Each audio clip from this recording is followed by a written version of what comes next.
24-এ একটা কাজ ঘটেছে যেটা মুক্তিযুদ্ধের একটা জায়গাকেও ছাড়িয়ে গেছে, সেটাকেও ঝুঁকি নিয়ে বলে না। আমাদের যে মুক্তিযুদ্ধ হয়েছে 25শে মার্চ কালো রাতেই বাংলাদেশের জনগণ জেনেছিল যে একজন শহীদ প্রেসিডেন্ট জিয়াউর রহমান, যার হাতে অস্ত্র আছে, আর্মির মধ্যে একটা অংশ জনগণের পক্ষে দাঁড়িয়ে বলেছে উই রিভোল্ট। তারা বন্দুকের নলা তার অফিসারের দিকে ঘুরিয়ে দিয়েছে।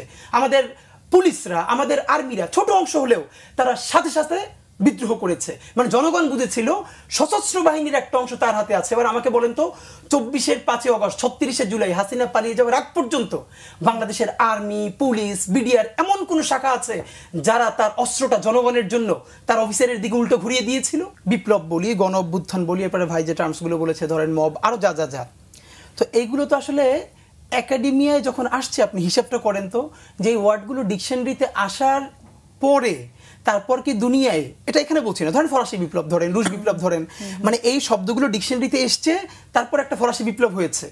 মানে বিপ্লবটা কেমন করতে হবে, এর চেহারা কেমন, এটা এনসাইক্লোপিডিয়াতে থাকতে হবে, তারপর এটা হয় নাই। আগে দুনিয়ায় ইভেন্ট হয়, এটার 50 বছর 100 বছর পর সেটাকে একাডেমিয়ায় রিসাইজ করা হয়। কেউ সেটাকে গণ অভ্যুত্থান বলবে, কেউ বিপ্লব বলবে। ধরেন আমি বলি, আজ থেকে 50 বছর পরে একাডেমি এমন হতে পারে 2024-এ বাংলাদেশে যেটা হয়েছে এটা বিপ্লব না, গণ অভ্যুত্থান না, এমন নতুন একাডেমিক একটা জনরা তৈরি হতে পারে। মানে নট নেসেসারিলি গত 50-100 বছরেই বাংলা পৃথিবীতে যা হয়েছে। এখন মুশকিলটা হলো আমরা এখানে মব বলি, বিপ্লব বলি, গণ অভ্যুত্থান বলি, সবই তো আমরা বিশেষ করে ওয়েস্টের একাডেমিয়ে যা আছে সেগুলোকে ফ্রেমে ফেলে ফেলে বলতে চাই। তো আমি বরং ধরেন এভাবে যদি বুঝি যে গত 100 বছরের ইতিহাস, আপনি ধরেন দ্বিতীয় বিশ্বযুদ্ধের পরে একমাত্র ইসরায়েল ফিলিস্তিনে যা করে এই ইস্যুটা ছাড়া, আপনি বলেন তো যে 15 দিনে একটা রাষ্ট্র প্রকাশ্য দিবালোকে শুধু 1500-এর অধিক মানুষকে হত্যাই করে নাই, প্রকাশ্য দিবালোকে লাশ জ্বালিয়ে দিয়েছে পুলিশ। এই 7টা লাশের মধ্যে একটা লাশ শহীদ সজল, তার মা এসে আমাদেরকে বলেছে আমার বাচ্চার গায়ে যখন আগুন দেয় তখনও তার হাত নড়ছিল। আপনি মানে একটা বলেন না, একটা ইনসিডেন্ট যে গত 50 বছরের এই যে আধুনিক সভ্যতা, পশ্চিমা সভ্যতা যারা আমরা বলি, যারা একাডেমিয়া দিয়ে আমরা এগুলো বুঝবার চেষ্টা করি, একটা দেশ বলেন তো একমাত্র ইসরায়েল, যে ফিলিস্তিনে এখনো মানুষকে আর খুঁজে না পেয়ে মারার জন্য ত্রাণ দিচ্ছে, সেই ত্রাণে মানুষ আসছে, তার উপরে বোম্বিং করছে। তো এখন এই যে 15 দিনে প্রায় 2000 মানুষকে হত্যা, প্রকাশ্য দিবালোকে ক্যামেরার সামনে, আহত, পঙ্গু, এটাকে আপনি আসলে একাডেমি কি বলবেন? বিপ্লবের যে সংজ্ঞা, বিপ্লবটাকে যেভাবে আমরা দেখিয়ে এসেছি যে বিপ্লবের একটা আকাঙ্ক্ষা থাকে, বিপ্লবটা অনেক দিন ধরে সেই গোলটা মাথায় রেখে সংগঠিত হতে থাকে, রাইট?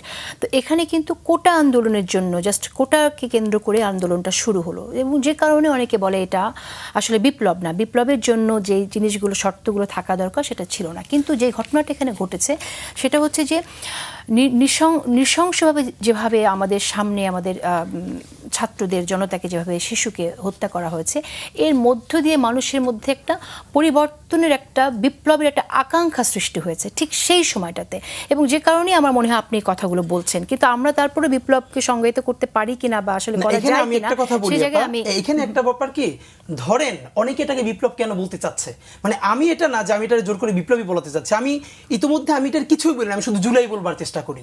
মানে একটা গণ অভ্যুত্থান বা বিপ্লব এটা আমার বলবার দরকার নাই। ধরেন অনেকে যারা বুঝে বিপ্লব বলতে চায়, তাদের জায়গাটা হলো তারা মনে করে তারা বিপ্লবের মধ্যে আছে।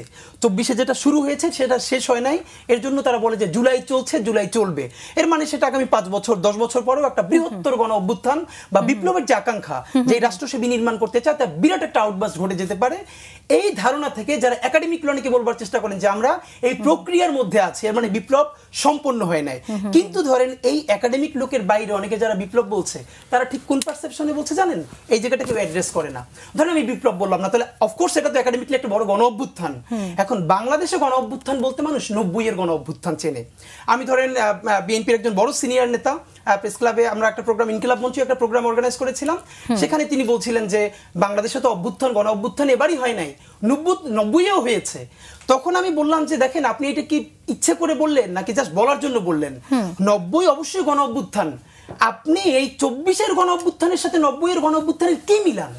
মানে আপনি বলেন তো যে 90-এর গণ অভ্যুত্থানে কতজনকে জীবন দিতে হয়েছে, 90-এর গণ অভ্যুত্থানের জন্য কতটা আয়নাগর, কতটা গুম, কতটা খুন, কতটা ধর্ষণ হয়েছে।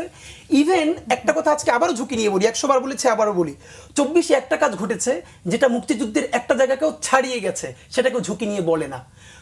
আমাদের যে মুক্তিযুদ্ধ হয়েছে 25শে মার্চ কালো রাতেই বাংলাদেশের জনগণ জেনেছিল যে একজন শহীদ প্রেসিডেন্ট জিয়াউর রহমান, যার হাতে অস্ত্র আছে, আর্মির মধ্যে একটা অংশ জনগণের পক্ষে দাঁড়িয়ে বলেছে উই রিভোল্ট। তারা বন্দুকের নড়া তার অফিসারের দিকে ঘুরিয়ে দিয়েছে।